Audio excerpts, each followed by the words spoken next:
2020-এ তাকদীরের পর থেকে ভালো মানের ওয়েব সিরিজ কন্টেন্টের জোয়ার ভাটা পড়ে আছে আগের বছর থেকেই। হিউজ প্রমিসিং আর পটেনশিয়াল কাজ মুখ থুবড়ে পড়ে গিয়েছিল। চরকির ভাইরাস তার একটি ভালো উদাহরণ। প্রথম কয়েক এপিসোডে কাহিনী অসাধারণভাবে বিল্ড হচ্ছে এবং শেষে জোড়াতালি দেওয়া একটা এন্ডিং দেওয়া হচ্ছিল। কারাগারের ব্যাপারেও কিছু সংখ্যক দর্শকের এই একই অভিযোগ ছিল। সেই কারাগারের টিম এবার নির্মাণ করছে কালপুরুষ। পরিচালক সালজার রহমান অপরিচিত নাম। ট্রেলারে বেশ চমকপ্রদই ছিল।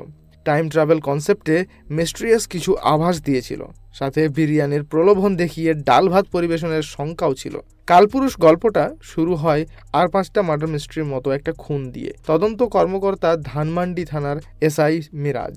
বাকি সব মার্ডার মিস্ট্রির মতোই চলতে থাকে, কাহিনী ধাক্কা খায়। আর রহস্যময় চরিত্রের আগমনে, অর্থাৎ শেহজাদ, যিনি নিজেকে হাতুড়ে ডাক্তার হিসেবে পরিচয় দিয়েছেন, শেহজাদের কোনো ইতিহাস নেই কোনো পরিচয়।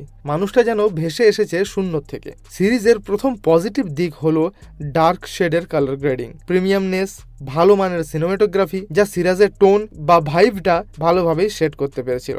গল্প শুরুর থেকে একটু সময় নিয়ে এগোয়। মনে হতে থাকে এটা সাধারণ কোনো মার্ডার মিস্ট্রি নয়। কিছু বিভিন্ন ঘটনা প্রশ্ন জাগায়। এই প্রশ্নের উত্তর একেবারেই শেষে গিয়ে পেতে দারুণ লাগে।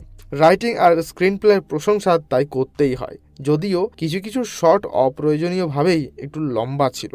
সিরিজের এন্ডিং ক্লাইম্যাক্স দারুণ, লজিক্যাল এবং বিশ্বাসযোগ্য। শুরুর থেকে কিছু প্লট হোল থেকে যায়, যেমন আশঙ্কা করেছিলাম ঠিক তেমনই, কিন্তু সেই সব প্লট হোল বেশ দারুণভাবে ভরাটও করিয়েছে। যে বিরিয়ানির প্রলোভন দেখিয়ে ট্রেলার দেখানো হয়েছে তাতে অতি সুস্বাদু বিরিয়ানি হিসেবে প্রমাণিত হয়েছে। কিছু ডার্ক এবং আনকমফোর্টেবল বিষয় নিয়েও ডিল করেছে সিরিজটা। কঠোরভাবে 18+ রেজিস্ট্রেশনের ব্যাপারে তার মাথায় রাখা জরুরি ছিল। অভিনয়ের সবাই ভালো কাজ করেছে। চঞ্চল চৌধুরীকে দেখতে দেখতে একটু বোর্ড হয়ে গিয়েছি বটে, তবে এখানে ভালোই লেগেছে। সবচেয়ে নজর কাড়বেন FS নাইম।